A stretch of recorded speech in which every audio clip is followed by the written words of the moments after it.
ओम श्री गणेशाय नमः। जय श्रीमन नारायण। जीवन तो सब जीते हैं, लेकिन इसको जीने का सही तरीका कितने लोगों के पास है। यह अध्याय है हमारी भगवत गीता का। चलिए दोस्तों, भगवत गीता के दूसरे अध्याय को आसान शब्दों में समझते हैं। इस अध्याय में श्री कृष्ण द्वारा अर्जुन की इस दुविधा का उत्तर दिया जाता है और इस अध्याय का नाम संख्या योग है। इस अध्याय में अर्जुन की कायरता और उनके भ्रम को लेकर विश्लेषण है और यही से उस ज्ञान की शुरुआत होती है जिसके लिए भगवत गीता को दुनिया का महान ग्रंथ और ज्ञान का भंडार माना जाता है। संजय कहते हैं, उस प्रकार करुणा से भरे हुए और आंसुओं से पूर्ण तथा व्याकुल नेत्रों वाले शोकयुक्त अर्जुन को भगवान देखते हैं। अर्जुन दुख से घिरा हुआ है और उनकी आशा भी खत्म हो चुकी है, साथ ही साथ हिम्मत भी टूट चुकी है। और ऐसे में श्री कृष्ण उन्हें समझाना शुरू करते हैं। जहाँ युद्ध का वर्णन होना चाहिए था, वहाँ दुख और विषाद का माहौल है। अर्जुन की आंखों में आंसू और मन में निराशा है। यह एक बहुत बड़ी हैरानी की बात थी और धृतराष्ट्र और संजय इसकी आशा बिल्कुल भी नहीं कर रहे थे। और अर्जुन का दुख देखकर श्री कृष्ण उनका उत्तर देने के लिए तैयार होते हैं। श्री कृष्ण कहते हैं, हे अर्जुन, तुम्हें इस समय असमय में यह मोह किस हेतु से प्राप्त हुआ?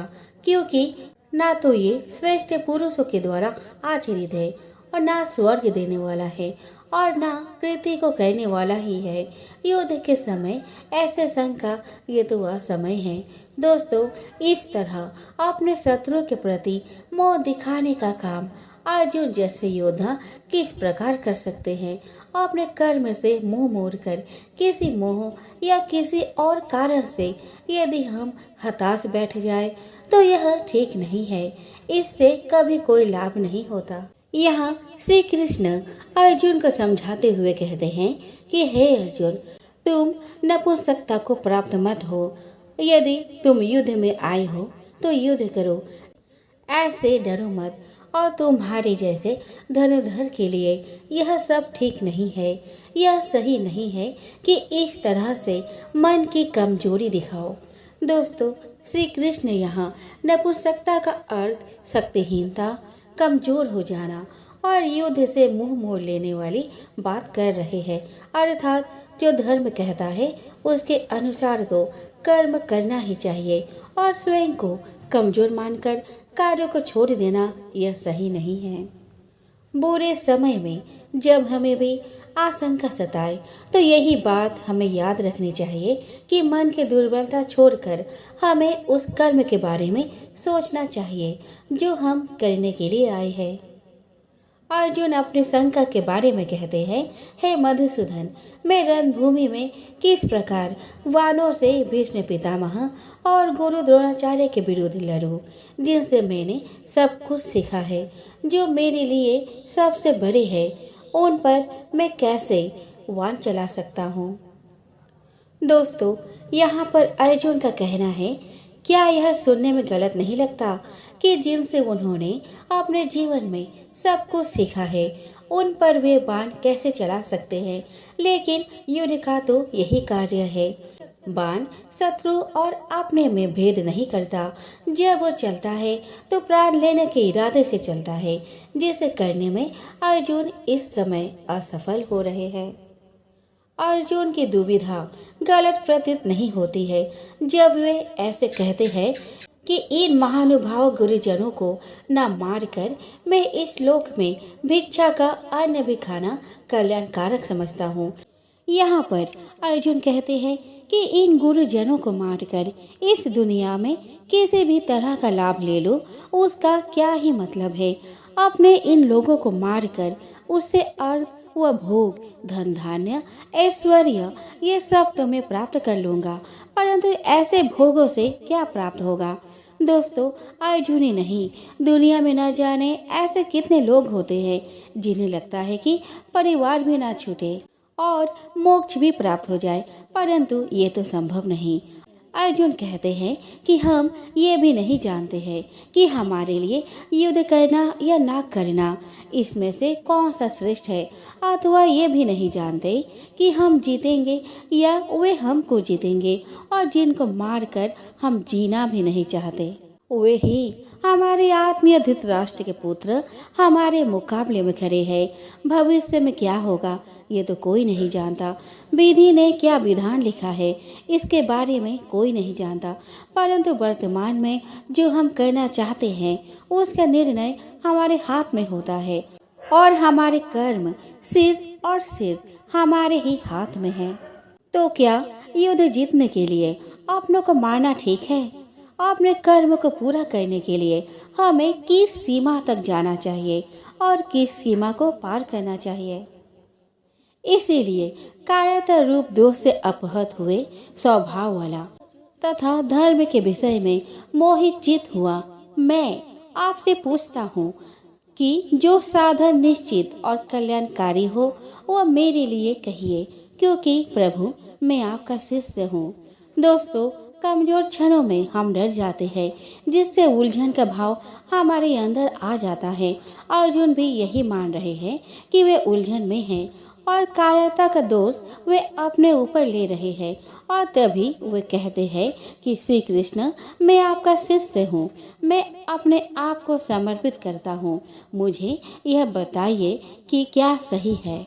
दोस्तों, दुविधा के समय गुरु ही एकमात्र सहारा होता है, और गुरु के सामने कुछ भी छुपाना नहीं चाहिए और खुलकर अपना भय अपने शंका सामने रख देनी चाहिए।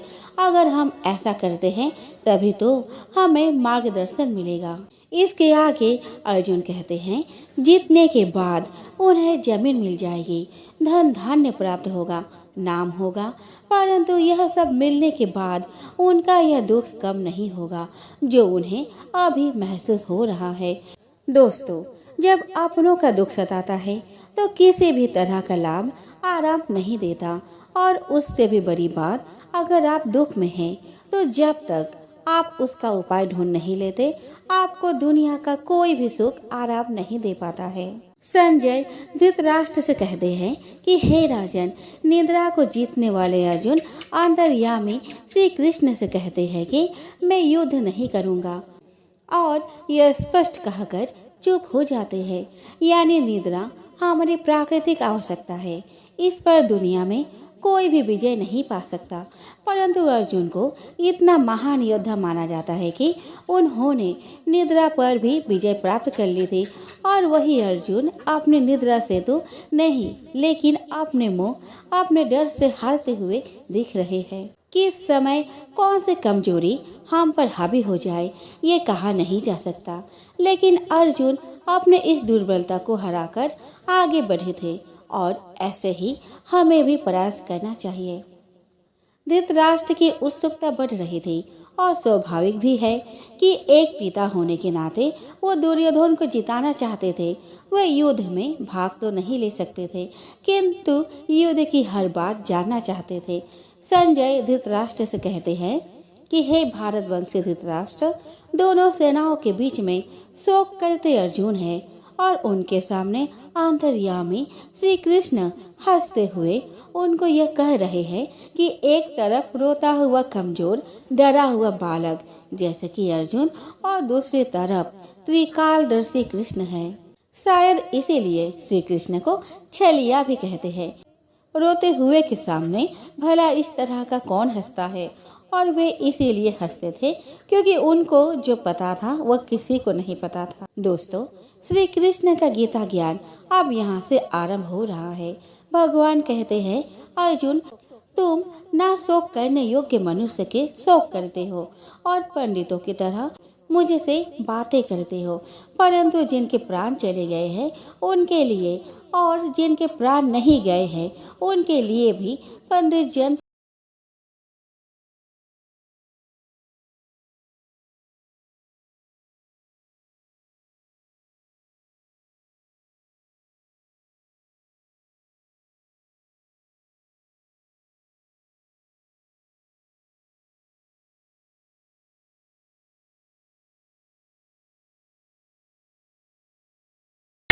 हे अर्जुन, ना तो ऐसा ही है कि किसी काल में मैं नहीं था, तुम नहीं थे, अथवा ये राजा लोग नहीं थे, और ना ऐसा ही है कि इससे आगे हम नहीं रहेंगे। ऐसा कोई समय नहीं था जब अर्जुन नहीं था, कृष्ण नहीं था, बाकी के राजा नहीं थे। हम आते हैं और जाते हैं, फिर से आते हैं, और समय का खेल चलता रहता है। दोस्तों, ये बात अर्जुन और हम जैसे दुनियादारी में फंसे लोगों को समझना या समझाना मुश्किल है, और इसी में से श्री कृष्ण हमें बाहर निकालना चाहते हैं। काल का फेर तो चलता ही रहता है।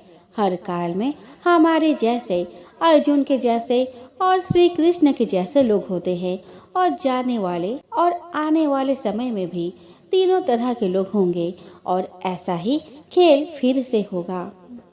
श्री कृष्ण जीवन का खेल समझाते हुए कहते हैं, जैसे जीव आत्मा की इस देह में बालक उत्पन्न, बचपन, जवानी और वृद्धावस्था होती है, वैसे ही अन्य शरीर की प्राप्ति होती है।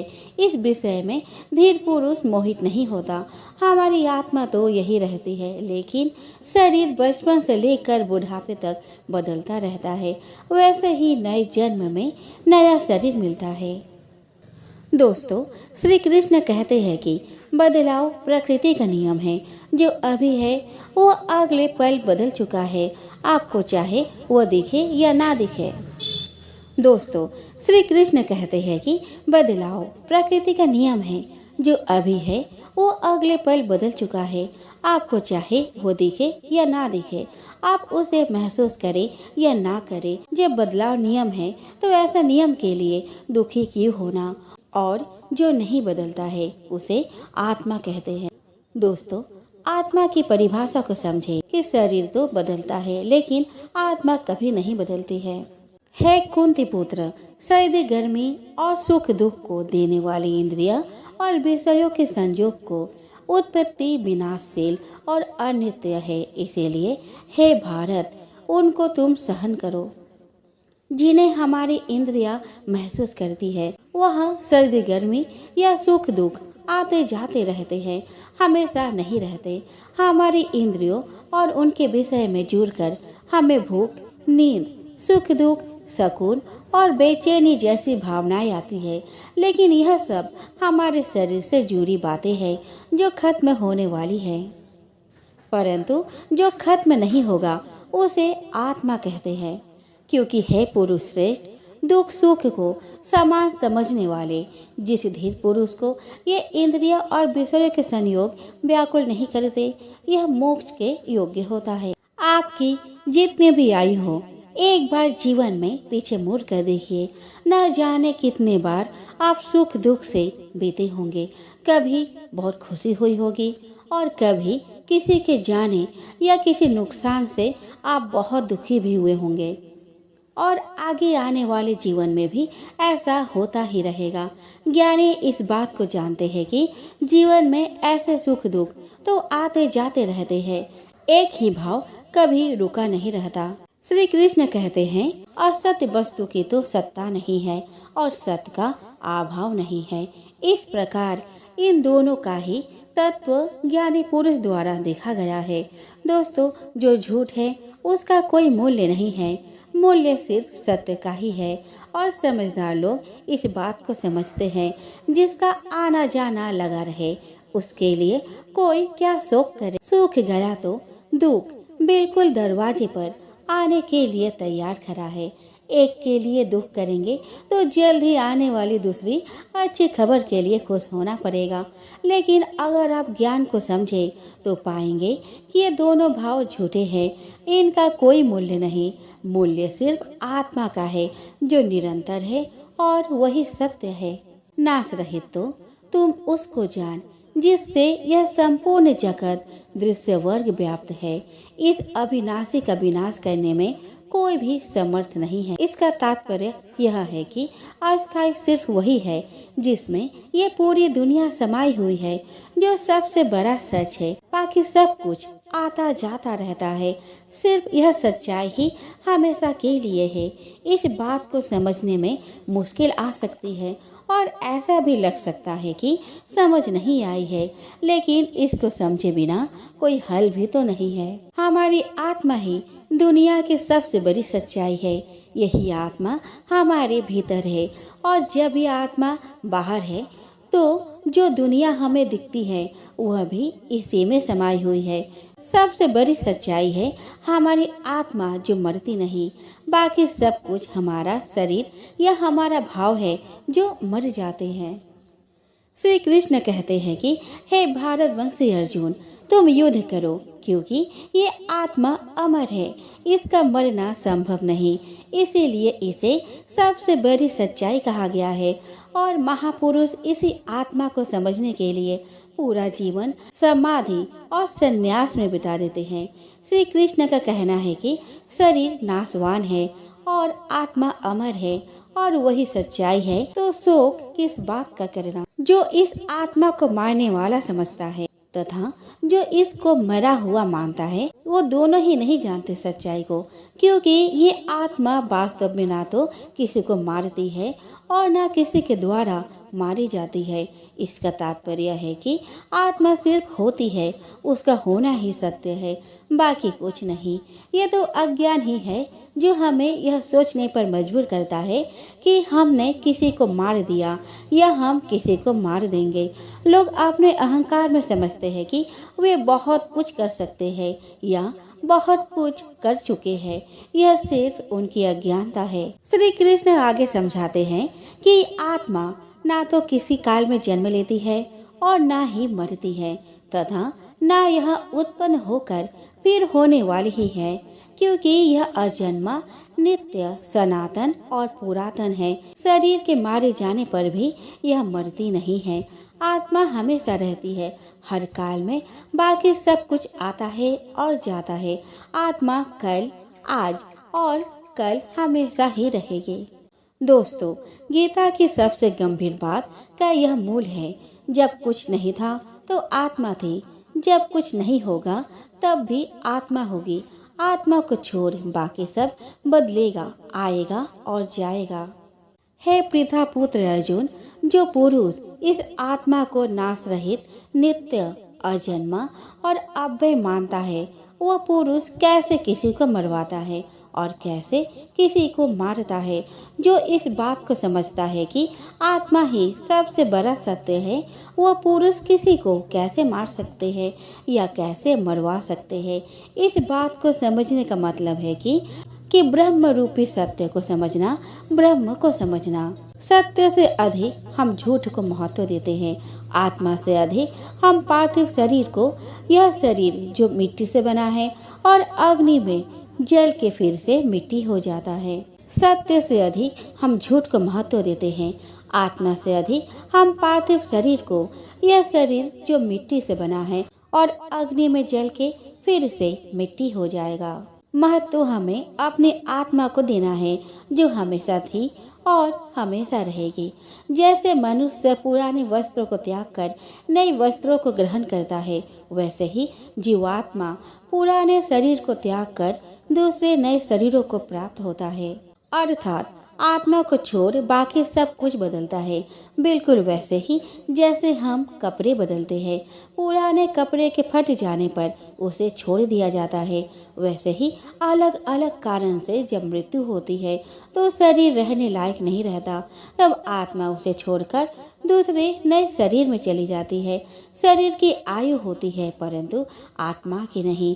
जब देह की आयु पूरी हो जाती है तब उसकी सांसें रुक जाती है और आत्मा अपने घर को छोड़ दूसरे घर में चली जाती है।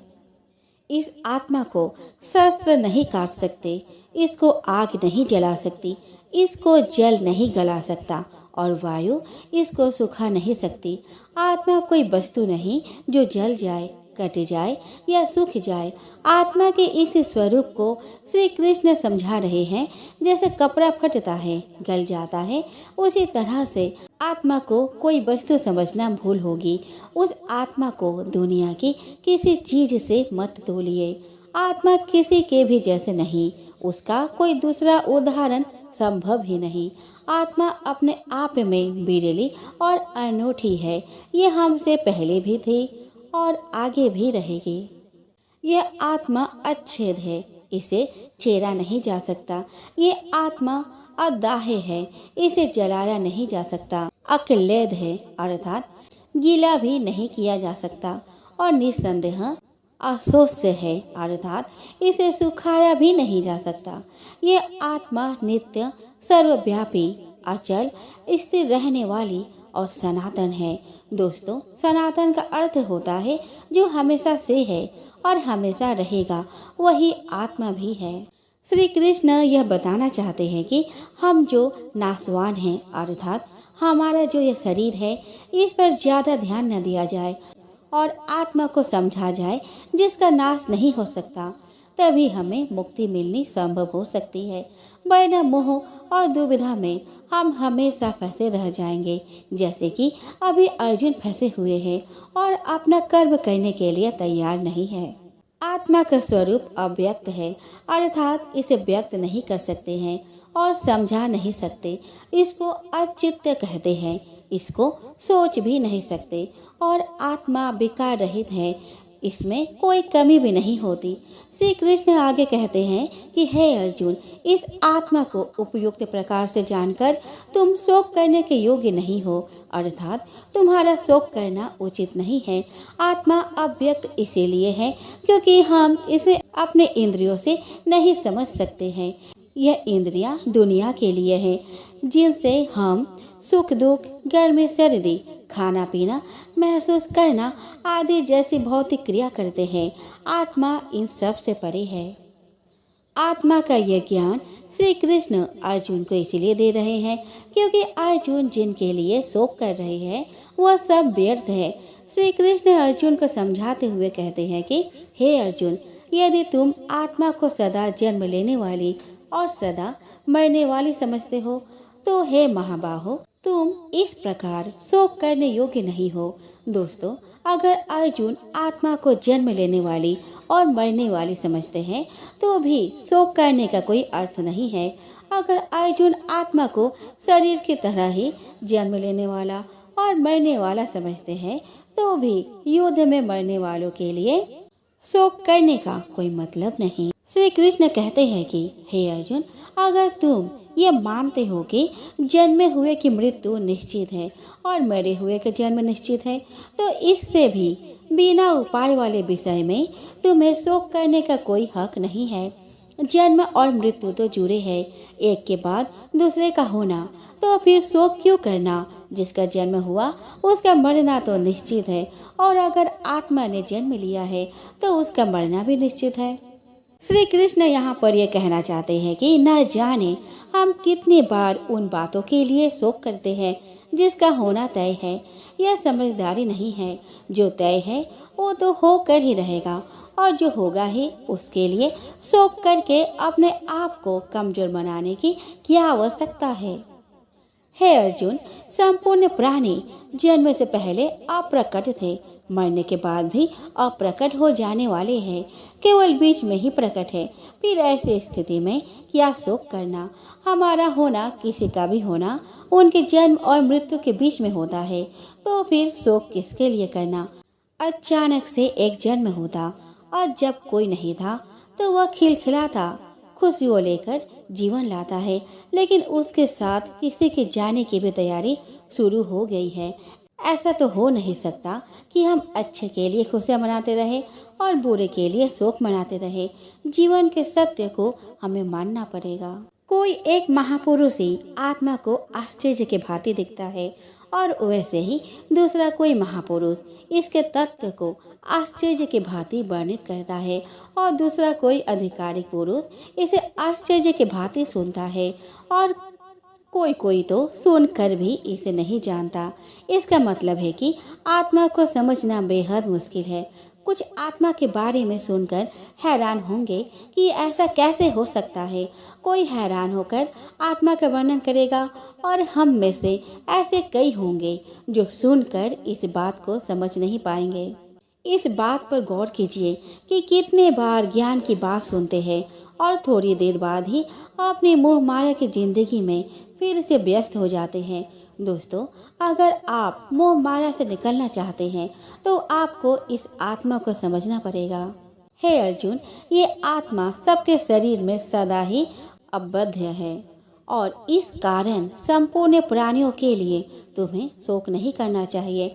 अवध का तात्पर्य है कि आत्मा का वध करना संभव नहीं है, जब आत्मा को कोई मार ही नहीं सकता और आत्मा ही सच है तो तुम शोक किसके लिए कर रहे हो। दोस्तों, जो सबसे बड़ी बात सामने आती है वो यह है कि आत्मा को समझा कैसे जाए। इसको समझना ही मोक्ष की प्राप्ति है।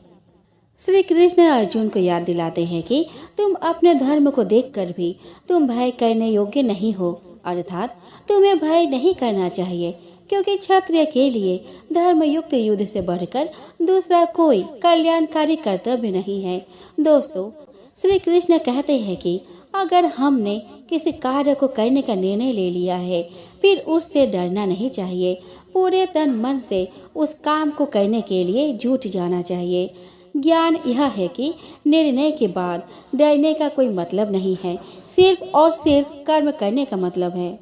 दोस्तों, श्री कृष्ण कहते हैं कि अगर हमने किसी कार्य को करने का निर्णय ले लिया है फिर उससे डरना नहीं चाहिए। पूरे तन मन से उस काम को करने के लिए जुट जाना चाहिए। ज्ञान यह है कि निर्णय के बाद डरने का कोई मतलब नहीं है, सिर्फ और सिर्फ कर्म करने का मतलब है। हे पार्थ, अपने आप प्राप्त हुए और खुले हुए स्वर्ग के द्वार रूप इस प्रकार के युद्ध को भाग्यवान क्षत्रिय लोग ही पाते हैं। कोई एक महापुरुष ही आत्मा को आश्चर्य के भांति दिखता है और वैसे ही दूसरा कोई महापुरुष इसके तथ्य को आश्चर्य के भांति वर्णित करता है और दूसरा कोई आधिकारिक पुरुष इसे आश्चर्य के भांति सुनता है और कोई कोई तो सुनकर भी इसे नहीं जानता। इसका मतलब है कि आत्मा को समझना बेहद मुश्किल है। कुछ आत्मा के बारे में सुनकर हैरान होंगे कि ऐसा कैसे हो सकता है। कोई हैरान होकर आत्मा का वर्णन करेगा और हम में से ऐसे कई होंगे जो सुनकर इस बात को समझ नहीं पाएंगे। बात पर गौर कीजिए कि कितने बार ज्ञान की बात सुनते हैं और थोड़ी देर बाद ही अपनी मोह माया की जिंदगी में फिर से व्यस्त हो जाते हैं। दोस्तों, अगर आप मोह माया से निकलना चाहते हैं तो आपको इस आत्मा को समझना होगा। हे अर्जुन, ये आत्मा सबके शरीर में सदा ही अबद्ध है। इस कारण संपूर्ण प्राणियों के लिए तुम्हें शोक नहीं करना चाहिए। अबद्ध का तात्पर्य है कि आत्मा का वध करना संभव नहीं है, जब आत्मा को कोई मार ही नहीं सकता और आत्मा ही सच है तो तुम शोक किसके लिए कर रहे हो। दोस्तों, जो सबसे बड़ी बात सामने आती है वो यह है कि आत्मा को समझा कैसे जाए। इसको समझना ही मोक्ष की प्राप्ति है। श्री कृष्ण अर्जुन को याद दिलाते हैं कि तुम अपने धर्म को देखकर भी तुम भय करने योग्य नहीं, अर्थात तुम्हें भय नहीं करना चाहिए, क्योंकि क्षत्रिय के लिए धर्मयुक्त युद्ध से बढ़कर कोई दूसरा कल्याणकारी कर्तव्य नहीं है। दोस्तों, श्री कृष्ण कहते हैं कि अगर हमने किसी कार्य को करने का निर्णय ले लिया है फिर उससे डरना नहीं चाहिए। पूरे तन मन से उस काम को करने के लिए जुट जाना चाहिए। ज्ञान यह है कि निर्णय के बाद डरने का कोई मतलब नहीं है, सिर्फ और सिर्फ कर्म करने का मतलब है। हे पार्थ, अपने आप प्राप्त हुए और खोले हुए स्वर्ग के द्वार रूप इस प्रकार के युद्ध को भाग्यवान क्षत्रिय लोग ही पाते हैं। दोस्तों, युद्ध या चुनौती को खुले मन से स्वीकार करने में ही सबसे बड़ी खुशी है। श्री कृष्ण युद्ध को स्वर्ग का खुला हुआ द्वार बता रहे हैं। हमारे लिए भी यह बात ऐसे सही है कि हमारे जीवन में भी जब कोई चुनौती आती है तो उसे हमारे लिए भी यह बात ऐसे सही है कि हमारे जीवन में भी जब कोई चुनौती आती है तो उसे मोक्ष का द्वार मानकर उसे पूरा करने में जुट जाना चाहिए। क्षत्रिय वह है जो युद्ध में अपना धर्म निभाए। अगर आपकी कामना, आपका प्रयास आपके लिए युद्ध है तो आपको भी अपने धर्म को पूरा करना चाहिए। किंतु यदि तुम इस धर्मयुक्त युद्ध को नहीं करोगे तो स्वधर्म और कीर्ति को खोकर पाप को प्राप्त होगे। श्री कृष्ण चेतावनी देते हैं कि अगर हमने अपने चुनौतियों को स्वीकार नहीं करा तो उसके बदले में सिर्फ पाप ही मिलेगा। हमारा स्वभाव हमें युद्ध करने की क्षमता, शक्ति को पैदा करता है, और यदि स्वभाव से हमें युद्ध से दूर ले जा रहा है तो इसका मतलब हम अपने धर्म से दूर हो रहे हैं और पाप के भागी हो रहे हैं। श्री कृष्ण कहते हैं कि हे अर्जुन, सब लोग तुम्हारी बहुत काल तक रहने वाली आकृति का चिंतन करेंगे और सम्मानीय पुरुष के लिए आकृति मरण से भी बढ़कर है। इसका तात्पर्य है कि अगर युद्ध करने से अगर मना कर दिया तो इससे बड़ा अपमान कुछ नहीं हो सकता। कुछ लोगों के भीड़ में अगर आप जाते हो तो लोग आपकी प्रशंसा करते हैं। दूसरी स्थिति में अगर कहीं आप जाते हो तो लोग आपको अपमान की दृष्टि से देखते हैं। आपको क्या स्वीकार है, यश या आकृति? श्री कृष्ण कहते हैं कि जिनकी दृष्टि में तुम बहुत पहले सम्मानित होकर अब लघुता को प्राप्त होंगे, वे महारथी तुम्हें तुम्हारे भय के कारण तुम्हें युद्ध से हटा हुआ मानेंगे। दोस्तों, अर्जुन को सभी महान योद्धा समझते हैं। अगर अर्जुन युद्ध से हट जाते तो वे सब उन्हें कायर मानते। चाहे अर्जुन हो या हम, युद्ध से हटने से बहुत अपमान होता है। अच्छा या बुरा, छोटा या महान, सब तुलना का खेल है। इस खेल में हार जीत तो होती ही है। इसके अलावा युद्ध में कौशल दिखाना भी एक बहुत बड़ी बात होती है, और अगर कोई युद्ध से भी मुंह फेर ले तो समाज में उसे कहीं जगह प्राप्त नहीं होते हैं। आपके बैरी, आपके शत्रु तो इसी अवसर में रहते हैं कि कब आपकी निंदा कर सके। युग से भागकर उन्हें ऐसा मौका क्यों देना? हे अर्जुन, तुम्हारे बैरी तुम्हारे सामर्थ्य की निंदा करते हुए तुम्हें बहुत से ना कहने वाले वचन भी कहेंगे। उससे बड़ा दुख और क्या होगा? दोस्तों, जरा अपने चारों तरफ देखिए। ऐसे लोगों की भरमार होगी जो इस अवसर पर होंगे कि कब आपको नीचा दिखाया जाए, और यह अवसर अगर आप खुद ही उन्हें थमा देंगे तो सोचिए कि उन्हें कितनी खुशी होगी। फिर उन्हें हमें ये मौका देने की क्या आवश्यकता है? या तो तुम युद्ध में मारे जाकर स्वर्ग के लिए प्राप्त होंगे, या तो तुम युद्ध में जीतकर पृथ्वी का राज्य भोगोगे। इस कारण हे अर्जुन, तुम युद्ध के लिए निश्चय करके खड़े हो जाओ। दोस्तों, आज की दुनिया में इसी बात को सोच के देखिए। पूरे जी जान से खेलने पर आप हार जीत की चिंता नहीं करते, क्योंकि आप अपना सब कुछ झोंक चुके होते हो। जीतने पर नाम होता है और हारने पर भी आप अपने और दूसरों के मन में सम्मान पाते हैं, क्योंकि आपने धर्म के अनुसार युद्ध किया। इसीलिए अपनी चुनौतियों से कभी भी मुंह नहीं मोड़ना चाहिए। जय पराजय, लाभ हानि और सुख दुख को समान समझकर उसके बाद युद्ध के लिए तैयार हो जाओ। इस प्रकार युद्ध करने से हे अर्जुन, तुम पाप को नहीं प्राप्त होंगे। दोस्तों, अगर आप अपने चुनौती में अपना सर्वस्व लगा देते हैं तो जीतने पर तो सब कुछ मिलेगा ही, लेकिन अगर हार भी जाते हैं तो अफसोस नहीं होगा, क्योंकि आपके पास जो भी था उसे आपने युद्ध में लगा दिया। अब इस स्थिति को बड़े ध्यान से देखिए। युद्ध में अपना सब कुछ लगा देने पर हार जीत का अंतर कम हो जाता है, और यही तो श्री कृष्ण भी कहते रहे हैं कि सुख और दुख को एक जैसा समझे और बस अपने कर्म में लग जाए।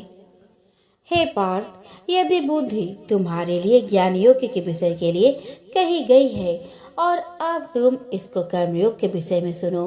दोस्तों, अब श्री कृष्ण कर्मयोग के बारे में बता रहे हैं, जिससे कर्मों के बंधन को तोड़ा जा सके, नष्ट किया जा सके। ज्ञान सोचने और समझने की बात है और कर्म व्यवहारिक है। ये दोनों तरीके अपने गंतव्य तक पहुंचने के लिए है। इस कर्म योग में आरंभ का अर्थात बीज का नाश नहीं है और उल्टा फल रूपी दोष भी नहीं है, बल्कि इसमें कर्म योग रूपी धर्म का थोड़ा सा भी साधन जन्म मृत्यु रूपी भय से रक्षा करवा देता है। सबके लिए ज्ञान का, साधना का, साधुओं का मार्ग संभव नहीं है। हमारे जैसे अधिकतर लोगों को कर्मयोग अपनाना चाहिए। अगर कर्म योग को समझकर हम सब उस पर चल सके तो कभी निराशा नहीं होगी। अगर इस कर्म योग को हम थोड़ा सा भी समझ लें तो जन्म और मृत्यु के डर से बच सकते हैं। हे अर्जुन, इस कर्म योग में निश्चयात्मकता बुद्धि एक ही होती है, किंतु अस्थिर विचार वाले, विवेकहीन विचार वाले मनुष्य की बुद्धि निश्चय ही बहुत भेदों वाली और अनंत होती है। जब फैसला लेना हो तो बुद्धि एक ही होती है, लेकिन जहाँ सोच की और फैसले की कमी हो वहाँ कई बुद्धियाँ कार्य करती है। दोस्तों, यह अनिर्णय की स्थिति के बारे में कहा गया है। जब आप कोई फैसला नहीं ले पाते हैं तो न जाने कितनी ही दिशाओं में आपकी बुद्धि या ध्यान जाता है, लेकिन आप अगर निर्णय लेने का सोच लें तो फिर उस कार्य को करने का ही प्रण होता है, और अगर ऐसा नहीं है तो ऐसा होना चाहिए। हे अर्जुन, जो भोगों में तन्मय हो रहे हैं, जो कर्म फल के प्रशंसक वेद वाक्य में प्रीति रखते हैं, जिनकी बुद्धि में स्वर्ग ही परम प्राप्त वस्तु है और जो स्वर्ग से बढ़कर दूसरे और किसी वस्तु को नहीं देखते, यानी ऐसे लोग जो कर्म के बदले में सिर्फ फल या लाभ की ही बात करते हैं। जब भी काम उससे होने वाले फायदे से शुरू होता है तब वह काम नहीं स्वार्थ हो जाता है, उसे कर्म नहीं कह सकते। जो लोग ऐसा करते हैं उन्हें श्री कृष्ण कर्म फल का प्रशंसक बता रहे हैं। आप अकर्मी होने से बचिए। ऐसे लोगों को श्री कृष्ण ढोंगी बताते हैं। वे कहते हैं कि हे अर्जुन, ऐसा जो कहने वाले हैं, जो अविवेकी जन इस प्रकार के जिस पुष्प अर्थात दिखावटी वाणी को कहते हैं, ऐसे लोग ढोंगी होते हैं। यानी वो लोग जो कर्म की बात सिर्फ इसीलिए कहते हैं ताकि उन्हें बदले में भोग या ऐश्वर्य जैसा लाभ मिल सके, यह सब उनका ढोंग है। कई लोग आपको जरूर मिलेंगे जो जमीन पर इतना काम नहीं करेंगे जितना उसका बखान करेंगे। दोस्तों, ऐसे ढोंगी लोगों से बचना चाहिए। जो लोग कर्म की बातें सिर्फ भोग और ऐश्वर्य के लिए करते हैं, जिनका ध्येय सिर्फ भोग और ऐश्वर्य है, उन मनुष्य की परमात्मा में निश्चयात्मिका बुद्धि नहीं होती। यानी ऐसे लोगों का ध्येय स्वार्थ होता है, भगवान या अपने काम में सच्ची लगन नहीं होती। ऐसे लोगों की संगत से बचना चाहिए। इन लोगों की पहचान इनके नकारात्मक स्वभाव से, इनकी बातों से आप समझ जाएंगे कि काम में इनकी कोई रुचि नहीं है, बस उस काम का फल भोगने में इनको बहुत रुचि है। हे अर्जुन, वेदों के कर्म कांड हमारी प्रकृति के 3 गुणों से जुड़े हैं, इसीलिए तुम उन भोगों एवं साधनों में आसक्तहीन, हर्ष शोकादि द्वंद्व से रहित, नित्य वस्तु परमात्मा में स्थित योग और क्षेम को न चाहने वाला और स्वाधीन अंतकरण वाला हो। यहाँ पर श्री कृष्ण अत्यंत कठिन लेकिन सबसे बड़ी बात कह रहे हैं। वो कह रहे हैं कि वेद भी सिर्फ 3 गुणों में ही सीमित हो जाते हैं और उससे आगे वो भी नहीं जानते कि उसके आगे कर्म योग है। उनका कहना ही कर्म करो, लेकिन उसमें आसक्त ना हो और उससे जुड़े सुख दुख से लगाव न रखो। बेहद बड़े जलाशय से प्राप्त हो जाने पर छोटे जलाशय में मनुष्य का जितना प्रयोजन रहता है, उसी तरह से अगर जिसने ब्रह्म तत्व को समझ लिया तब उसके लिए वेदों की कोई आवश्यकता नहीं है। पोथी पर जग मुआ, जग गणित भला न कोई। पोथी अर्थात वेदों से ही आपको सफलता प्राप्त होती है, ऐसा सोचना गलत है। कर्म योग तो उस बड़े तालाब की तरह है कि अगर यह मिल गया तो छोटे तालाब की जरूरत आपको क्यों पड़ेगी। कर्म का खेल इतना बड़ा है कि उसके सामने सारा ज्ञान छोटे पड़ जाते हैं, लेकिन आपको कर्म को समझना पड़ेगा कि आखिर ये होता क्या है। तुम्हारा कर्म करने में ही अधिकार है, उसके फलों में बिल्कुल नहीं। इसीलिए तुम कर्मों के फलों के लिए कार्य बिल्कुल मत करो, और ऐसा भी ना हो कि तुम कर्म ही ना करो। कर्म करना है लेकिन फल के लिए नहीं। दोस्तों, गीता के सबसे लोकप्रिय श्लोक में इस श्लोक की गिनती होती है कि कर्म करना है लेकिन फल के लिए नहीं, उसे अपना धर्म और कर्तव्य समझकर करना है। श्री कृष्ण योग को और समझा रहे हैं। कि हे धनंजय, तुम आसक्ति का त्याग कर सिद्धि और असिद्धि में समान बुद्धि वाला होकर योग में स्थित हुए कर्तव्य कर्मों को करो। कर्म के फल की इच्छा मत करो। ऐसा नहीं करना कि कर्म करने की इच्छा ना हो। यही निष्काम कर्म की पूंजी, उसकी चाबी और उसका सार है। कर्म के बाद क्या फल मिलेगा उसकी परवाह किए बिना पूरी लगन से अपने धर्म और कर्तव्य को पूरा करो। कर्म के फल की इच्छा को छोड़ के जो निष्काम कर्म योगी होता है वह पाप और पुण्य से दूर हो जाता है। जो फल के लिए काम करते हैं उन्हें हमेशा असफल होने का डर रहता है, इसीलिए वे कभी भी कर्म को अच्छे से नहीं कर पाते और यदि उन्हें फल मिल भी जाता है तो वे इसी फल में उलझ जाते हैं। इसीलिए हमें बुद्धि योग के शरण में आना चाहिए, लगन सिर्फ कार्य में और भगवान में, तब बुद्धि अच्छे से कार्य कर पाती है। बुद्धि योग के शरण में आने से बिना फल के कार्य करने वाला इसी दुनिया में पाप और पुण्य से मुक्त हो जाता है। हे अर्जुन, तुम समत्व रूप योग में लग जाओ, अर्थात अच्छा हो या बुरा हो, सुख हो या दुख हो, सभी में एक ही तरीके से समभाव से तुम बस अपना कर्म और कर्तव्य करते रहो।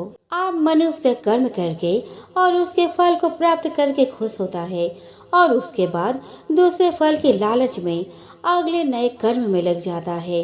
इसमें फल के बारे में सोचना ही प्रधान है और यही गलत बात है। अगर आप अपनी सारी क्षमता इच्छा कर्म में लगाए और फल को भूल जाए तो क्या होगा? आपका ध्यान कर्म में होगा, आप उस कर्म में बेहतर होंगे, आपकी तरक्की होगी। और रही बात फल की, तो सोच के देखिए, अगर आपने कर्म किया है तो फल जाएगा कहाँ? कर्म के फल का मोह हो या रिश्तों का मोह हो या धन या ऐश्वर्य का मोह, यही मोह हमें फंसाता है। जब बुद्धि मोह के दलदल से निकली जाती है तब भगवान के पास आने के द्वार खुल जाते हैं। रिश्ते, धन, ऐश्वर्य बुरे नहीं हैं, लेकिन उनसे मोह बुरा है, क्योंकि जब आपका लगाव इन चीजों से होता जाता है तो सोचने की शक्ति कम हो जाती है, बुद्धि ठीक से काम नहीं करती, फैसले गलत हो जाते हैं। इसीलिए इस मोह को बुरा बताया गया है। धृतराष्ट्र के पुत्र मोह से ही महाभारत का युद्ध लड़ा गया था। धृतराष्ट्र के पुत्र मोह से ही महाभारत का युद्ध लड़ा गया। युधिष्ठिर के दूत मोह में ही उनका पूरा राज्य चला गया। दोस्तों, यह उस समय की बात नहीं है। आप चाहे तो वर्तमान समय में भी कई उदाहरण देख सकते हैं। जितने लोग होते हैं उतनी किस्म की बातें होती है और जितनी बातें होती है उतने तरीकों से बुद्धि सोचती है। जब बुद्धि स्थिर होकर भगवान में लग जाती है तो उसे ही योग कहते हैं। बुद्धि का स्थिर हो जाना एकाग्रता कहलाता है।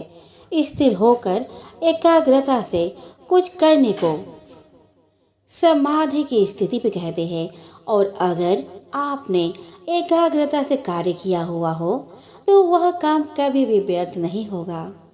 अर्जुन पूछते हैं, हे केशव, समाधि में स्थित परमात्मा को प्राप्त हुए स्थिर बुद्धि पुरुष का क्या लक्षण है?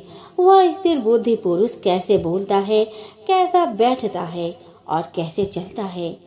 दोस्तों, आप जरूर जानना चाहेंगे कि जो लोग अपने अपने क्षेत्र में सबसे ऊपर पहुंचते हैं उनकी सफलता का राज क्या है।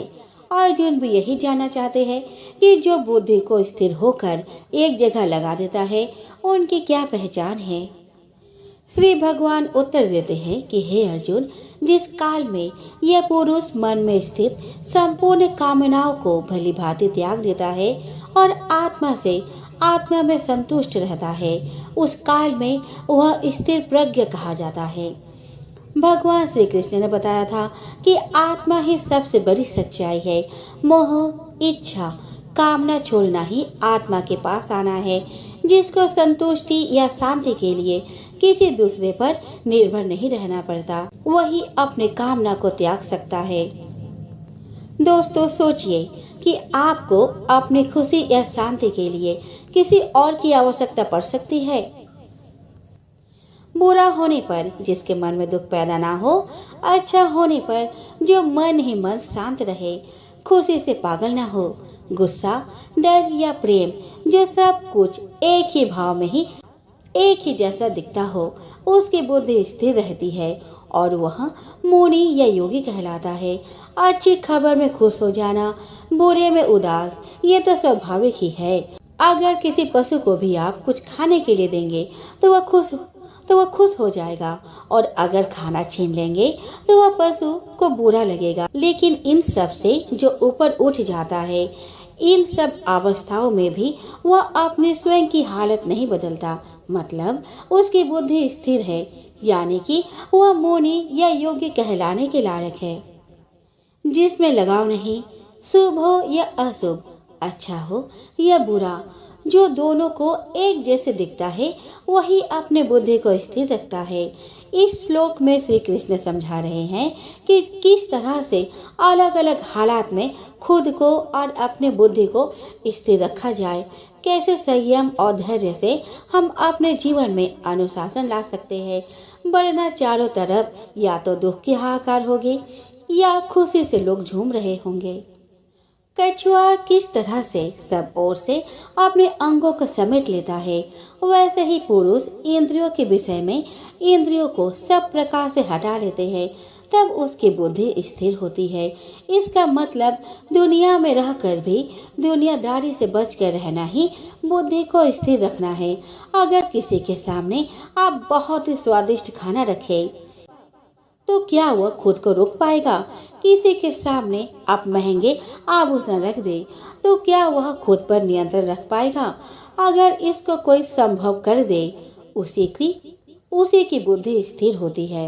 आप स्वयं पर आजमा के देखें, अगर दुनिया की वस्तुएं आपको लुभा नहीं पाती तो आप अपने बुद्धि को नियंत्रण में ले आएंगे। संभव है कि हम दुनिया के विषयों में रुचि ना ले, इससे हम दुनिया से दूर तो हो जाएंगे, पर दुनिया के प्रति आसक्ति नहीं जाती। कहने का मतलब है कि मन की इच्छा तो खत्म करना है, आसक्ति खत्म करनी है। अगर ऐसा करना है तो बुद्धि स्थिर होगी। श्री कृष्ण कह रहे हैं कि मान लीजिए आप दुनिया की वस्तुओं को नाम ही बोल देते हैं, तो क्या आपका मन उन्हीं में लगा हुआ है? आसक्ति इच्छा खत्म करती है, तभी तो मोह खत्म होगा, और मन के लगाव को ही मोह कहते हैं। हे अर्जुन, आसक्ति का नाश न होने के कारण यह प्रमथन स्वभाव वाली इंद्रियां प्रयास करते हुए बुद्धिमान पुरुष के मन को भी बलपूर्वक हर लेती है। श्री कृष्ण समझा रहे हैं, जहां आप अपनी इच्छा या आसक्ति खत्म नहीं करते, वहां इंद्रियां आपको अपने वश में कर लेती है। सोचिए, कितने ही बार ऐसा होता है कि सुख और दुख आपके बस में नहीं, बल्कि आप सुख और दुख के बस में हो जाते हैं। कभी हंसी नहीं रुकती तो कभी रोना नहीं रुकता, कभी भूख नहीं रुकती तो कभी नींद नहीं रुकती, और कभी काम वासना भी नहीं रुकती। इंद्रियों को बस में रख के जो भगवान को ध्यान में रख, जो अपने कर्म या कर्तव्य में जो ध्यान लगाता है, उसी की बुद्धि स्थिर हो जाती है। वह ईश्वर और लक्ष्य के करीब हो जाता है। दोस्तों, अगली बार आप कुछ भी करें तो ये देखिएगा कि वह कोई कार्य आपसे आपकी इंद्रियां करवा रही है या आपका कर्म वह करवा रहा है। आप खुद ही समझ जाएंगे कि श्री कृष्ण क्या कहना चाहते हैं। इंद्रियों के बस में ना होना और उन्हें अपने बस में करने से ही आप अपनी बुद्धि को स्थिर कर पाएंगे। विषयों के बारे में अर्थात इच्छाओं के बारे में सोचते रहने से उसमें आसक्ति हो जाती है, और आसक्ति से उन विषयों की कामना उत्पन्न होती है, और जब वह कामना पूरी नहीं होती तो क्रोध उत्पन्न हो जाता है। जिस तरह ज्यादा खाने से भूख बढ़ती है, ज्यादा सोने से नींद बढ़ती है, उसी तरह से जब आप अपनी इच्छाओं के बारे में सोचते रहते हैं तो उसी में फंस कर रह जाते हैं, और उसे ही आसक्ति कहते हैं। आसक्ति के बढ़ने को कामना कहते हैं। कामना के पूरा ना होने पर गुस्सा आता है, और तब आप अपनी समझ खो देते हैं, यानी सोचने की शक्ति कम हो जाती है। मूढ़ भाव से स्मृति में भ्रम हो जाता है। जब सोच नहीं सकते तो याद भी नहीं रख सकते। स्मृति में भ्रम हो जाने से बुद्धि अर्थात ज्ञान शक्ति का नाश हो जाता है। जब याद नहीं रख पाएंगे तो ज्ञान किसी काम के नहीं आएगा, बुद्धि बेकार हो जाएगी और बुद्धि का नाश हो जाने से पुरुष अपनी स्थिति से गिर जाता है। जो अपनी इच्छाओं को, अपनी आसक्ति को अपने नियंत्रण में रख पाते हैं, दोस्ती, शत्रुता, गुस्से या प्यार के बिना अपने इंद्रियों को भटकने नहीं देते, वे अंतःकरण की प्रसन्नता को प्राप्त होते हैं। ऐसे लोगों को बाहरी नहीं, हार्दिक और आंतरिक प्रसन्नता होती है।